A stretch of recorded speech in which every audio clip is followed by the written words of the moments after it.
Hi friends, welcome back to my channel. I haven't posted in a little while because I have been in a book slump. Um, I think I have started and not finished maybe 6 or 7 books. I don't know. Um, so we're gonna do today's video a little different. We're gonna do my June wrap up and my July TBR in one because I only read 4 books in the month of June, and I'm going to do my TBR a little bit different this month. So let's get into it with my June wrap up. I started the month off with Remarkably Bright Creatures by Shelby Van Pelt. I picked this book up because I had seen so many people talking about it and saying how beautiful and wonderful it was. And I agree. It was a really good book. It was really beautiful story. But I was a little let down. I gave this one 3.5 stars. It was a good story. It's about Tova. She is an elderly woman who works at an aquarium in her town part-time, and she basically befriends the octopus in the aquarium, and he is very, very smart.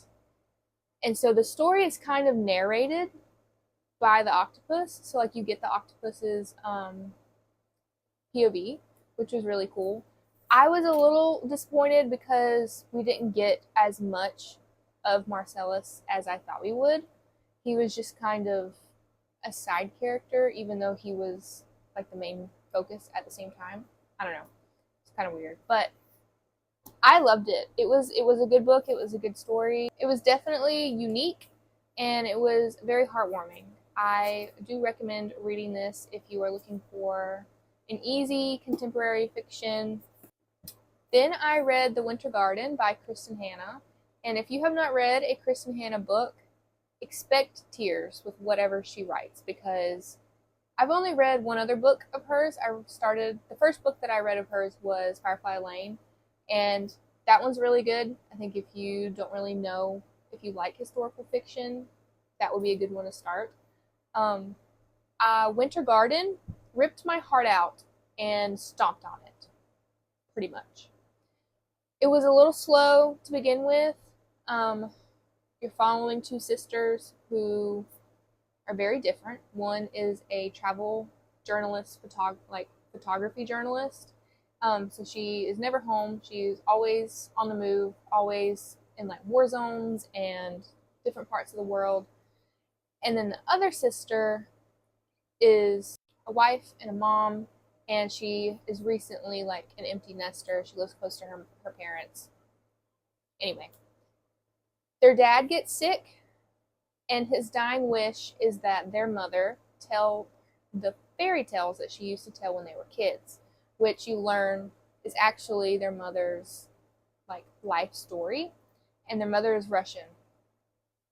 So her life story is about when she was in Russia, when Putin? No. Stalin. When Stalin was there. Like I said, the first about half or 50% was kind of slow, but I think Kristen Hanna does that because you're getting to know these characters and you're getting attached to them without realizing it. And so by the end, you are just as heartbroken as they are. And yeah, I gave it 4 stars. The only reason I didn't give it 5 stars was because the beginning was so slow. But other than that, it was an amazing read. Then I jumped on the hype train and finally read Binding 13 by Chloe Walsh. And I was nervous that I wouldn't like this series. I kept avoiding it because I didn't think it would be for me. Because it's kind of like a sports romance. The male main character is a rugby player. And I knew that the story was very heavy because of the topics and what happens to the characters. So that's why I didn't know if it would be for me. It is. I gave it 5 stars. It was so good. I binged it. I could not put it down. I loved the characters, the main characters, the side characters, the found family that they already have just in the first book. Um, the things that happens to them are just awful, but I loved it. It was a good story. Um, I have started the second book, but it began to be just a little too much, so I soft DNF'd it for a moment, and I'll be going back to it. But I cannot wait to finish this series.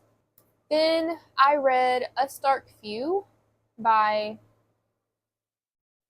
Alexis Patton. This was like an impulsive read. I had seen it on TikTok and was like, oh yeah, that sounds like something that I would like. But after I finished Binding 13, I started like 4 or 5 different books and none of them were doing it for me. And I was just like, let me just give this one a shot. And I ended up really liking it.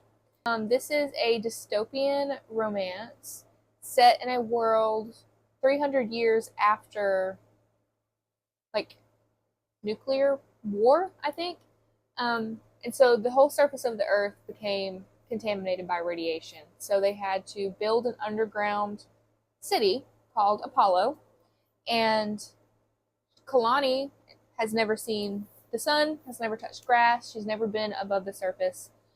There is what they call Genesis, which is a dome that they built above ground that the radiation can't penetrate. But only the rich live there. You have to have like a lot of money or you have to know someone to be able to go to Genesis. In the city of Apollo, laws are very strict. You pretty much can't enjoy anything. Kalani ends up with a book of poetry and she gets arrested for it. And so she has to go to the underground prison Braderhelm, where she meets Takeshi, who is the captain of the prison guard. And those are your love interests. I will say that it's not heavy on the romance. It's not spicy, which I liked. And the storyline, the plot twists were really good. This was, to me, unique. It wasn't like anything I've ever read before. And it leaves off on a cliffhanger. Just saying. The second book is out, and I have started it, but I've heard that it also lives off on a cliffhanger, and I don't know when the third book's coming out. So that is what I read in the month of June. I really struggled. I'm glad that I read 4 books, because that's all I had in me. So on to the TBR. My TBR cart here. What I'm going to do this month, I'm going to just pick 3 books with my jar because I have 3 arcs that I need to read this month. All 3 of them come out in August. And I am going to tell you what those are and what they're about after I pick my TBR jar. And then that'll be 6 books.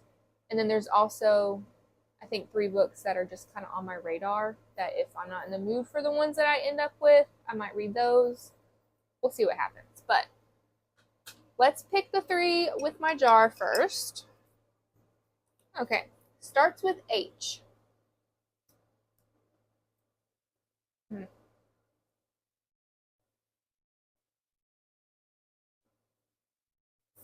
Heavenly Bodies.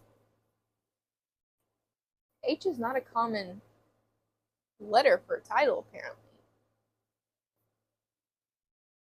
Okay, Heavenly Bodies it is.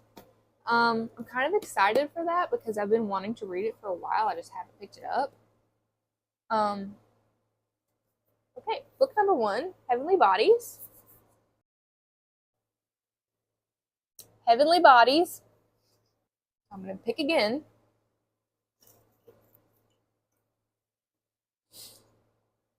Okay, 1-word title. So there's Grimstone, which was on my TBR last month.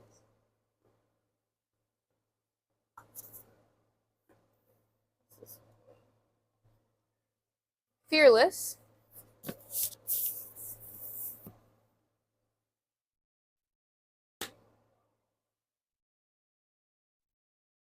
And then Arch Enemies. I know it looks like two, but Arch Enemies is one word. This is the second book in the Renegades trilogy. I read the first book, I don't even know when, sometime last year. And I just haven't picked up the series yet. So, okay, I don't really want to read Grimstone yet because it was on my TBR last month and I didn't even give it a glance. I'm in the middle of Sophie Lark's Brutal Birthright series, so I really don't want to read another one of her books until I finish it. Put that back. Fearless, which I just haven't been in the mood for, but maybe I will be this month. And then Arch Enemies. I'm already 50 pages into it. Looks like I started it.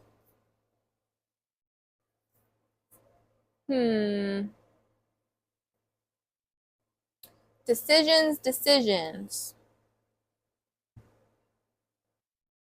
I think I'm going to go with this one because I'm afraid if I don't read the rest of the series soon, I might never finish it. And I really liked the first book, so we'll do that one. Arch Enemies. Okay. Number 3.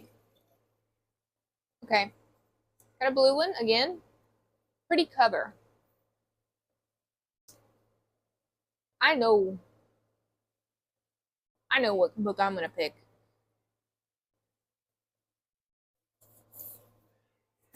Conditions of Will by Jessica Hastings. This cover is beautiful. So, and I've been wanting to read it. I just haven't picked it up yet. So, that's what we're going to go with. Okay, so my 3 TBR jar picks. We have Conditions of Will, Arch Enemies, and Heavenly Bodies. The books that are kind of on my radar, we have my Book of the Month book, which is These Summer Storms by Sarah McLean. This one sounded the best out of all of them, but I had seen it before, and it's like a contemporary fiction, and it's got like family drama and I think like a little bit of a mystery, and it just sounded really good. So I am really excited to read this, and I probably definitely will read this month. I don't know why this book has been kind of like calling my name lately, but The Rom-Commers by Catherine Center, I've just been inching towards it lately. It's been calling my name. So I might read that this month as well. I do love her books, so we'll see. And then Out of the Woods by Hannah Bonham Young. This one has also been calling out to me. I really enjoyed the Out on a Limb, so I really do want to read this one pretty soon. And it's nice and short, so maybe I'll read that one as like a little palate cleanser or something. Anyway, so those are the 3 that had just kind of been in the back of my head on my radar about what I'm going to read next. So, those 3. Now, the arcs that I have that are coming out in August. First, there is Eldrinor by Elle Wilds. I got this book from her directly. I saw it on TikTok, applied, and got it. It is a gothic romantic fantasy, and I'm just going to read what it's about for you. This one comes out August 5th, and like I said, it's a gothic romantic fantasy, and it's inspired by the French fairy tale The White Cat. It says 7 years ago, the queen was betrayed, her kingdom stolen, her court imprisoned, her body cursed to shift. So they're like shapeshifters. They turn into animals. Trapped inside Eldrinor, a magical gilded prison hidden by myth, she became more myth than monarch. But memory is rebellion, and some names refuse to be forgotten.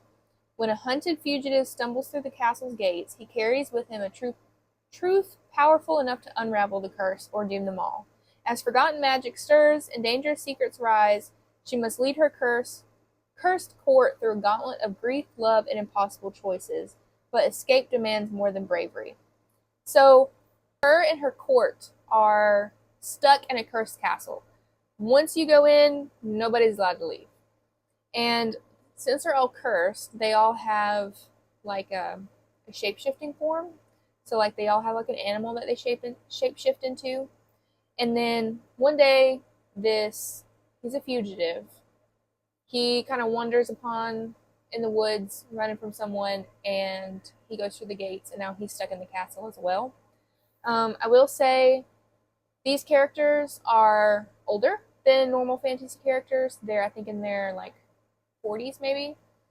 And I've already started it, and I'm having a pretty good time. Definitely gothic atmosphere, and I love those books. If you liked like One Dark Window, this has that same kind of atmosphere. But that comes out August 5th, so I need to finish that one soon. Then from NetGalley, I got The Battle of the Bookshops by Poppy Alexander. Not to be confused with The Battle of the Bookstores. That is not the one I got. So it says, I'm not going to read the whole thing because it's kind of long, but a charming literary themed novel about a young woman determined to save her great aunt's beloved bookshop from extinction by the shiny new competition, which also happens to be run by the handsome son of her family's rivals. It sounded cute. This one comes out August 19th, so keep an eye out. Okay, now the last arc that I also got from NetGalley. It is Let's Give 'Em Pumpkin to Talk About by Isabel Pop. So it says she's a little edgy, he's a lot of sunshine, which I feel like it's kind of opposite. But she comes home to Pea Blossom, Indiana, to take care of her father's pumpkin patch and grow a ginormous pumpkin to go into the state fair. But then a horde of wild hogs destroys the entire patch, which is precisely when the annoying, sunshiny next-door neighbor shows up. He is a tech millionaire who traded in the office for growing gourds, including experimental squash hybrids. And for the life of her, she can't understand what he sees in her sweary, tattooed, prickly self, or why he's offering to help his biggest competitor. But a storm-fueled kiss proves there's definitely something growing between them. It sounded cute. It comes out in August 26th. I personally feel like it would have been good fall book, might come out in September or October. But I'm not a publisher, so what do I know? Anyway, those are the arcs that I also have to read. We'll see what happens. But we're just going to say that these are my June hopefuls. No, July hopefuls. I don't even know what month it is. So that's all I've got for today. Hopefully I can read, not all of these books because that's a lot, but hopefully I can read a good majority of them and get out of my book slump. And then maybe I can do some reading vlogs this month, because last month, because of my book slump, every time I would try to do a reading vlog, it just would not work. I couldn't do it. So fingers crossed for a better month in July. So I will see you guys in the next one. Bye!